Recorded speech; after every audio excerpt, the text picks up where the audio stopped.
Om Swastiastu, Assalamualaikum warahmatullahi wabarakatuh. Shalom, namo buddhaya, dan salam sejahtera untuk kita semua. Perkenalkan, saya Geria Rahimadaris dengan nomor induk mahasiswa 2409511122 dari kelas C Fakultas Kedokteran Hewan Universitas Udayana Angkatan 2024.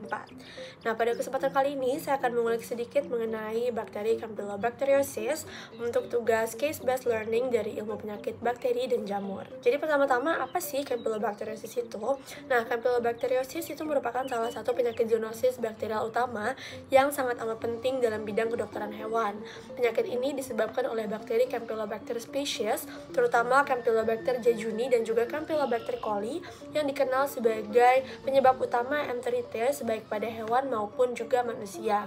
Untuk hewan seperti unggas, sapi, dan babi, mereka ini memiliki peran penting sebagai reservoir utama dari bakteri ini. Dan menariknya juga, infeksi Campylobacter pada hewan itu sering bersifat subklinis. Apa sih itu subklinis? Subklinis itu artinya hewan itu akan tetap sehat, akan tampak sehat, namun mereka itu tetap membawa dan menularkan bakteri ini melalui feses mereka. Dan untuk penularan pada manusia itu biasanya melalui konsumsi daging ayam mentah atau daging yang kurang matang, susu yang tidak dipasteurisasi, serta air yang terkontaminasi oleh kotoran hewan. Nah, secara historis, Campylobacter itu pertama kali diisolasikan pada tahun 1909 dari kasus aborsi pada domba oleh McFadyen dan juga Stockman. Awalnya, McFadyen dan Stockman itu mengira bahwa Campylobacter ini termasuk dalam genus Vibrio. Namun seiring waktu, pada tahun 1963 resmi diklasifikasikan sebagai Campylobacter yang berarti bakteri melengkung. Nah, bakteri ini itu bersifat gram negatif, berbentuk spiral seperti huruf S, dan juga sangat motil karena mereka memiliki flagella polar di kedua ujungnya. Dan juga, Campylobacter ini akan tumbuh optimal pada kondisi Nah, Campylobacter ini juga akan tumbuh optimal pada kondisi mikroaerofilik dengan kadar oksigen rendah yaitu sekitar 5-10% dengan suhu 42 derajat Celcius.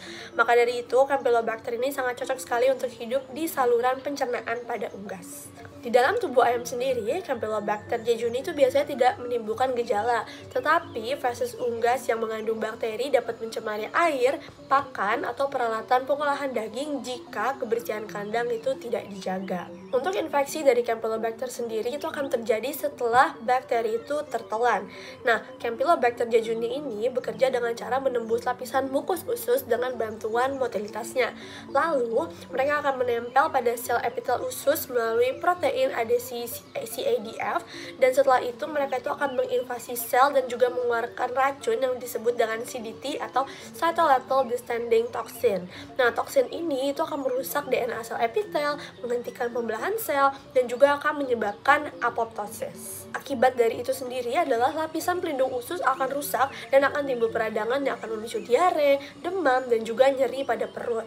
Nah, untuk pada hewan sendiri itu gejalanya akan bervariasi tergantung dari spesiesnya. Nah, pada ayam umumnya itu mereka tidak akan menunjukkan lesi makroskopis, tetapi pada ruminansia seperti sapi dan domba, infeksi dari Campylobacter fetus itu dapat menyebabkan abortion dengan temuan patologis berupa edema dan juga nekrosi hati pada janin serta peradangan juga pada plasenta.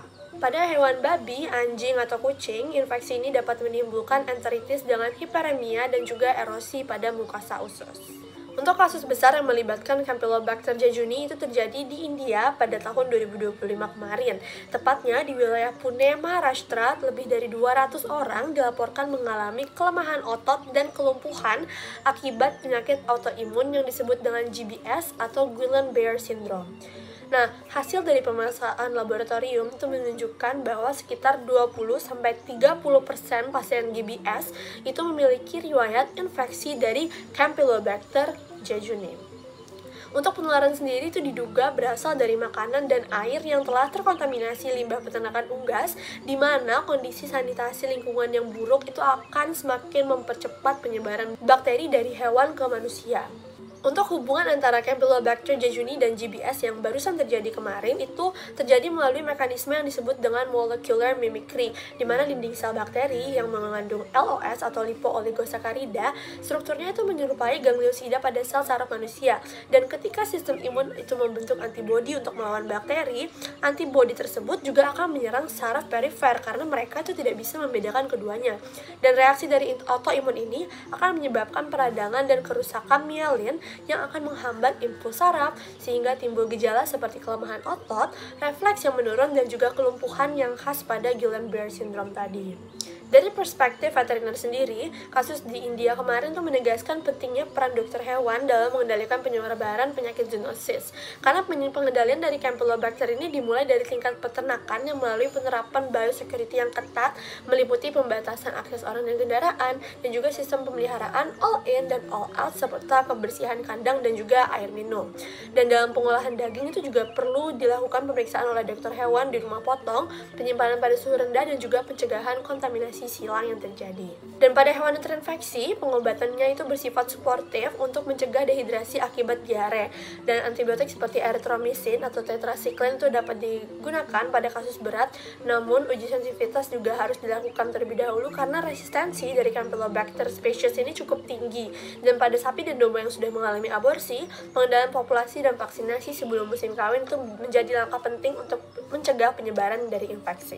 Jadi secara keseluruhan, kasus Campylobacter jejuni di India itu menunjukkan bahwa kesehatan hewan, manusia, dan lingkungan itu saling berhubungan erat, dan pendekatan One Health itu sangat amat diperlukan dalam pengendalian penyakit zoonotik, terutama Campylobacteriosis ini, karena pencegahan di tingkat hewan itu merupakan kunci untuk melindungi kesehatan manusia. Dan terutama di Indonesia, itu konsumsi daging mentah dan makanan yang tidak dimasak itu sangat tinggi sekali. Maka dari itu sebagai calon dokter hewan, kita harus menyadari bahwa menjaga kebersihan peternakan, keamanan pangan, dan juga sanitasi lingkungan tidak hanya melindungi hewan ternak, tapi juga akan membantu mencegah timbulnya penyakit serius pada manusia di seluruh dunia.